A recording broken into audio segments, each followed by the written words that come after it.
ಅಧಿವೇಶನ ಸರಿಯಾಗಿ ನಡೆದಿಲ್ಲ, ಈ ಬಾರಿ ಎಲ್ಲ ಒಂದು ಕಡೆ ಅರ್ಥ ಕಳ್ಕೊಳ್ತು ಅಂತ ಹೇಳಿ ನನ್ನ ಮಾತು. 100% ಸತ್ಯ ಇದೆ.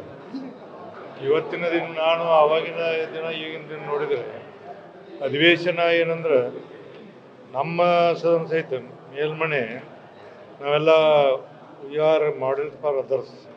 ಬಟ್ ಇವತ್ತಿನವರೆಗೂ ನಮ್ಮ ಇದರಲ್ಲಿ ಸಹಿತ ಯಾವುದೋ ಒಂದು ವಿಷಯವನ್ನು ಪೂರ್ಣ ಮಾಡೋಂಗಿಲ್ಲ. ಯಾವುದು ಸಭಾಪತಿಗೆ ಆಗಲಿ ಆ ಚೇರ್ಗಾಗಲಿ ಅದೊಂದು ರೆಸ್ಪೆಕ್ಟ್ ಹೊಂದಿಲ್ಲ. ಶಾಸನ ಸಭೆಗಳು ಇಶ್ಯೂ ಮೇಲೆ ನಡೆಯೋಂಗಿಲ್ಲ. ಬರೀ ಇವ್ರು ಬೈದು ಅವ್ರು ಬೈದು ಬೇಡ. ಹೀಗಾಗಿ ಬರ್ತಾ ಬರ್ತಾ ಕಳಪೆ ಆಗುವಂಥ ಇದು 100% ಸತ್ಯ. ಅದಕ್ಕೆ ಭಾಳ ಪ್ರಯತ್ನ ಮಾಡಿದ್ದು ನಾನು. ಆ ಪ್ರಯತ್ನ ಫಲಕಾರಿ ಆಗಿಲ್ಲ ಅಂತ ನನಗನ್ನಿಸ್ತದೆ. ಮತ್ತು ನನಗೂ ಅದ್ರ ಬಗ್ಗೆ ಬೇಸರ ಇದೆ. ನೀವು ನೋಡಿರ್ಬೋದು, ರಾಜೀನಾಮೆ ಕೊಟ್ಟು ಹೋಗೋದು ಒಳ್ಳೆಯದು ಅಂತೇಳಿ ಒಂದು ಸರಿ ಅಂದಿದ್ದೆ. ಅಂದ್ರೆ ಆ ರೀತಿ ಹಿಂದೆ ನಾವೆಲ್ಲ ಈ ಬಂಗಾರಪ್ಪನವರು ಅವಾಗ ರೆವಿನ್ಯೂ ಮಿನಿಸ್ಟರ್ ನಮ್ಮ ಸಭಾನಾಯಕರಾಗಿದ್ದರು, ನಾವು ಹೋಗಿದ್ದೆವು. ಅವರು ಆವಾಗಿನಿಂದ ಬರ್ತಾ ಏನಂದ್ರೆ ಉತ್ತಮವಾದಂಥ ಇವತ್ತು ಆರ್ಗ್ಯುಮೆಂಟ್ಸು ಬೆಳಗ್ಗೆ 9:00 ಸದನ ಸಂಜೆ 7:00 ಮುಗಿತಿತ್ತು. ಈಗೇನು ಬರೀ ಟೀಕೆ ಟಿಪ್ಪಣಿ ಒಳಗೆ ಆಗುತ್ತೆ ಹೊರತಾಗಿ. ಹೊಸ ಶಾಸಕರಿಗೆ 2 ದಿವಸ ಮಾಡಿದ್ದೆ ನಾನು. ಆದ್ರೂ ಮಾಡಿದ್ದೆ, ಇನ್ನೂ ಅವಶ್ಯಕತೆ ಐತಿ. ಮತ್ತು ಇನ್ನೊಂದೇ, ಯಾವ ಕಾರ್ಯಾಗಾರ ಮಾಡಿದ್ರು ಸಹಿತ ಆ ಬದಲಾವಣೆ ಅಂತ ನನಗೆ ಅನಿಸೋದು. ಈಗ ನಾ 2 ದಿವಸ ಕಾರ್ಯಾಗಾರ ಮಾಡಿ ಎಲ್ಲರನ್ನೂ ಕರೆಸಿ ಅದು ಪಬ್ಲಿಕ್ ಅಕೌಂಟ್ಸ್ ಬಗ್ಗೆ ಸಾರ್ವಜನಿಕರಿಗೆಲ್ಲ ಮಾಡಿದ್ವಿ. ಸದನದಲ್ಲಿ ಯಾವ ರೀತಿ ಇರಬೇಕು, ಏನು ಮಾತಾಡಬೇಕು ಅಂತ ಕೇಳಿದ್ರು. ಏನು ಕಾರಣ ಸರ್? ಇದು ವ್ಯವಸ್ಥೆನ ಹಾಳಾಗಿದೆ. ವ್ಯವಸ್ಥೆನ ನೋಡಿ, ನಾನು ಅಸೆಂಬ್ಲಿಗೆ ಮಾತಾಡೋದಿಲ್ಲ.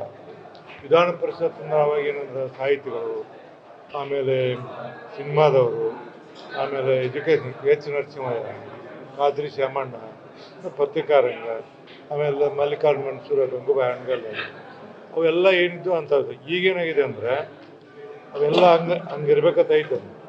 ಈಗೇನಾಗಿದೆ ಅಂದರೆ ಯಾರು ಈ ಸೋಲ್ತಾರೆ ಎಲೆಕ್ಷನ್ದಾಗ MP MLA ಅಂಥವ್ರು, ದೊಡ್ಡ ದೊಡ್ಡ ರಾಜಕಾರಣಿಯಿಂದ ಅಡ್ಡಾಡೋರು, ಇವರೆಲ್ಲ ಮತ್ತು ವಿಧಾನ ಪರಿಷತ್ ಬಂದರು. ಏನು ಇದಾಗ್ತದೆ, no difference between assembly and council ಆಗ್ತದೆ. ಹಂಗಾಗಿದೆ. ಬಟ್ ಸುಧಾರಣೆ ಆಗುವಂಥ ಲಕ್ಷಣ ಏನು ಕಂಡಿಲ್ಲ. ಅದರ ಪ್ರಯತ್ನ ಮಾಡ್ತೀವಿ. ಬರುವಂಥ ಅಧಿವೇಶನದಲ್ಲಿ ಇದನ್ನೆಲ್ಲ ಸರಿ ಮಾಡಬೇಕು. ಅವಧಿಗೂ ಮುನ್ನ ಮುಗಿತು ಅಧಿವೇಶನ.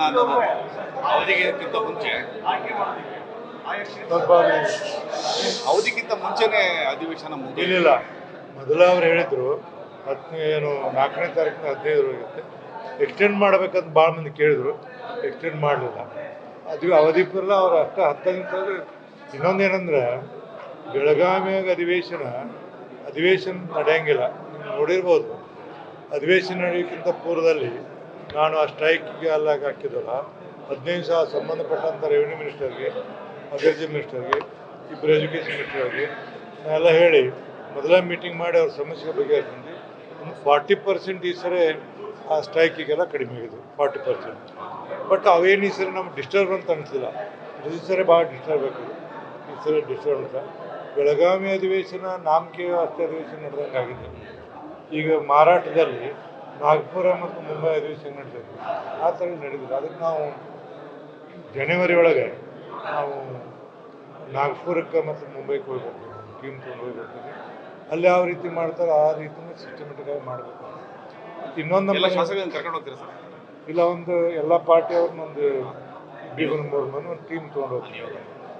ಹೋಗಿ ಅಲ್ಲಿ ನೋಡಿಕೊಂಡು, ಈಗ ವಿರೋಧ ಪಕ್ಷ ನಾಯಕರಾದ ಸಭಾನಾಯಕರು, ಚೀಫ್ ವಿಪ್ಗಳು, ಇವ್ರನ್ನೆಲ್ಲ ಒಂದಿಷ್ಟು ಮಂದಿ ಸೀನಿಯರ್ ಕರ್ಕೊಂಡು ಹೋಗಿ ನೋಡ್ಕೊಂಡ್ಬಂದು ಆ ಥರ ನಮ್ಮಲ್ಲಿ ಇಂಪ್ಲಿಮೆಂಟ್ ಮಾಡೋಕ್ಕೆ ಪ್ರಯತ್ನ ಮಾಡ್ತೀವಿ. ನ್ಯೂಸ್ ಫಸ್ಟ್, ನಿರ್ಭೀತಿಯಿಂದ ನಿಮ್ಮ ಪರವಾಗಿ.